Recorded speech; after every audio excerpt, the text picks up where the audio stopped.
Welcome to another episode of Witty CFB. And on today's episode, we're going to be breaking down some SEC football as Ole Miss defeated Georgia this weekend. And we have Danny Sheply on, who has been covering Ole Miss extensively throughout the season. And we definitely expect this to be, all things considered, it really was a close game until Ole Miss kind of ran away with it too, because Georgia had that momentum in the beginning of the game with the interception, and then obviously Dart got injured there too. But this Georgia offense really looked anemic at a lot of times, and their offensive line and wide receivers obviously didn't help them much. So with that said, obviously the bigger storyline is Ole Miss getting a signature win under Lane Kiffin. I would argue probably the biggest win of his career. And you watch the team enough to know what the vibe, what the energy is like. But what were your general takeaways from this game, other than just the win, or what can be translatable, as they hopefully end up making a playoff appearance? Yeah, I'm hoping this one honestly changes the mentality at the program to go out there at home. You're winner, and if we lost, where it's all over, to go out there in front of the home fans, in front of the rain, and make a statement win. I really feel like it can cement us as one of the top teams in the nation on a consistent level, and I just hope that that can carry over throughout not only the season but for the future of Ole Miss football. Yeah, and even too, to jump off that point, the one thing that impressed me a lot more about Ole Miss, I don't think a lot of people are talking about, is they didn't have Trey Harris this game, and he's obviously, I would argue, their biggest offensive weapon. And for this whole team to come together, particularly on the defensive side of the ball, because obviously one of the big questions of this game was going to be, Carson Beck definitely needs some help. Obviously the turnovers were an issue and all that too, but one of my takeaways was Ole Miss did a really good job at not at stopping the rush. Obviously, the defensive line is one of their strengths, but obviously one of the questions was, to what extent, how much would they disrupt this game? Yeah, it was exciting. I think Pete Golden had a really great game plan going into this game.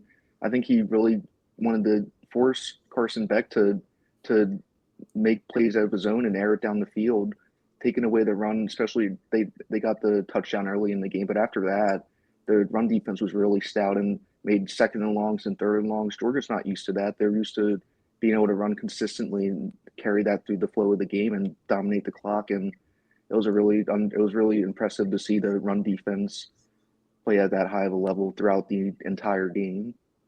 Yeah, because you mentioned that too. Like obviously Trevor Etienne, he's been injured, had kind of lingering issues throughout the season. And then you have Nate Frazier, who obviously he's a great back too, but he had a couple fumble issues themselves, and obviously was raining and outside and all that too. I believe they had Ole Miss had five sacks, and Georgia had a couple fumbles too. But from a Georgia perspective too, you have to think to yourself, you know, I think they're definitely in serious contention of possibly missing the college football playoff, because you're at this point now where they play Georgia plays Tennessee, UMass, and then Georgia Tech to finish off the season. And I definitely have some serious question marks in terms of whether they can beat Tennessee or not, who knocked off Alabama this week. And Alabama looked really, really strong too. And you know, obviously, for flipping this from Ole Miss's perspective, they have a bye this coming week, and then they finish off against a resilient Florida team, even though they got their ass whooped this weekend, obviously. And then you have the Egg Bowl versus Mississippi State. So assuming that everything goes kosher, and they're 10-2 and they make the playoff spot, what are some of your concerns going into a potential playoff appearance for Ole Miss? Because as it stands right now, it's probably a long shot of them playing in the SEC championship game, but they look like they're in a really good spot to at least get a playoff spot. Yeah, I mean, I from it, I've been looking online. The majority of people seem to be leaning towards Ole Miss making it at this point. I think it's still a lot up in the air to make that call now, but I do think they will make it as long as they win their last two games. As far as challenges, I mean, depending on the team we play, we played Georgia, LSU earlier in the season, and by that time, that's going to be a long time before a competitive game to the magnitude of what we had on Saturday. So I just hope that they can, in this time in between, that they'll be able to keep that same fire and not lose any momentum in that time between. Yeah, because one of the things I think that Ole Miss is going for them that doesn't get talked about a lot is, they've had a lot of, prime time games this year. If you want to go, we can even go back and talk about the Kentucky game, even though that was a noon game. That was pretty much the game of the week that Saturday. And then we go back and we obviously talk about LSU, a Saturday night LSU game, which, they obviously lost in heartbreaking fashion. So for them to turn around and have this moment versus, what quite frankly a really, vulnerable team in Georgia too, because obviously you can tell, clearly watching the game, you can tell Mike Babbo is really trying to find any way possible to, lighten the load on Carson Beck by, opting for a lot of quick plays, a lot of screen plays. And, as I was kind of going into this, one of the things I was thinking to myself is, you know, obviously Nate Frazier and NTN too, but I was expecting a lot more out of that offensive line in the receiving core too, because it's not getting to me, it's not getting talked about enough, how many drops that they had too, because I would argue too, not that Ole Miss necessarily played bad defensively, particularly in the secondary. It's that I think as there were a couple moments in the game where, a couple critical drops or some penalties that obviously could have went a little bit differently too.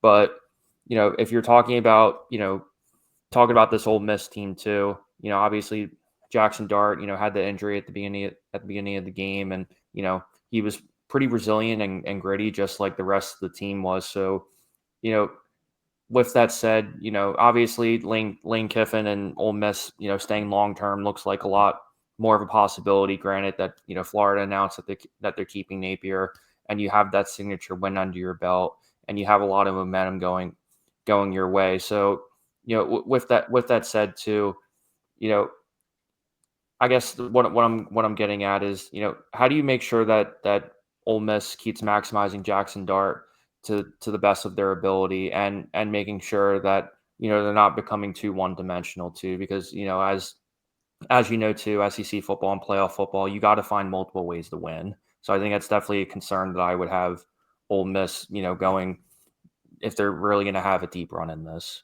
Yeah, I would say getting Trey Harris back would obviously be number one for him. He's actually still leading the SEC in receiving yards with missing how I think 4 games at this point. And getting the running game has been a problem all year. They've been rotating guys. Guys have gotten injured. The starter from the beginning of the year, Henry Parrish, was also out this game. But I was really impressed with Ulysses Bentley the fourth. I feel like he really had an extra burst in his step with given an extended opportunity because he's never had. I don't think he's had more than 5 to 10 carries a game. So I think if they can really commit to the run more and get him in open space, I think the running game can improve because the offensive line played great against Georgia. The pass blocking was a bit better. They only allowed 1 sack, but the running game they cleared a lot of holes too, which hasn't been a trend all season.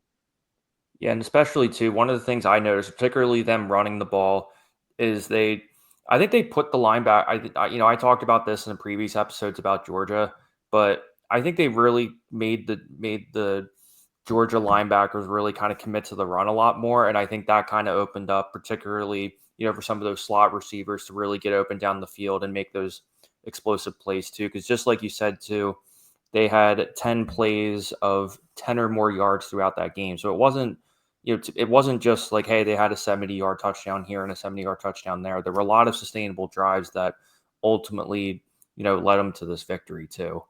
Yeah, and to do Georgia is one of the defenses who's notorious for not giving up big chunk plays like that, and it was awesome to watch them tear them apart. And another thing, Jaxson Dart went down, went into the locker room.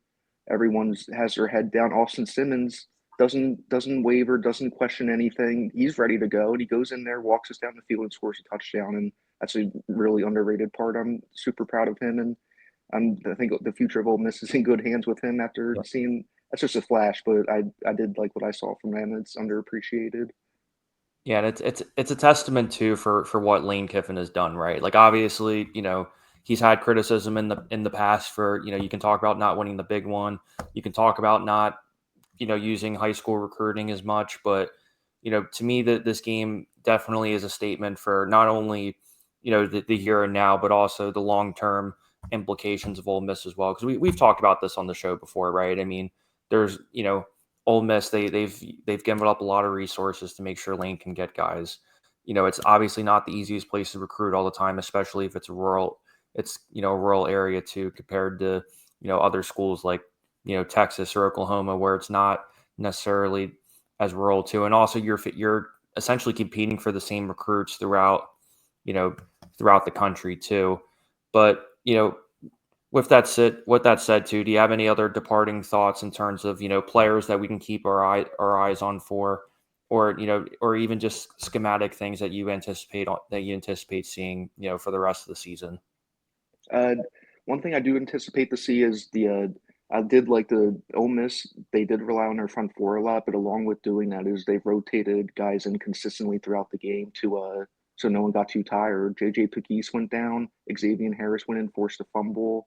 I think one of the main things going down the season is to see how much we use our depth more to try to keep our guys going for the rest of the year.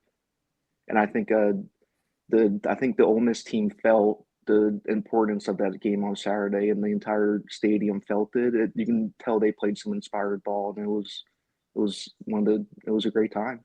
Yeah, exactly, and especially once the team gets more healthy too, and you can tell a lot. Even too, it was what, like 30 something guys in the injury chart too, but Yeah, you saw a lot of them were kind of questionables, probables, that sort of thing too. So they're going to come off the bye week healthy, and then they've played a pretty struggling Florida team, and hopefully they finish off Mississippi State strong. But appreciate having you on the show, and definitely excited to see where Ole Miss goes from here. same here. I appreciate you having me on. I'm excited to see how the rest of the season unfolds.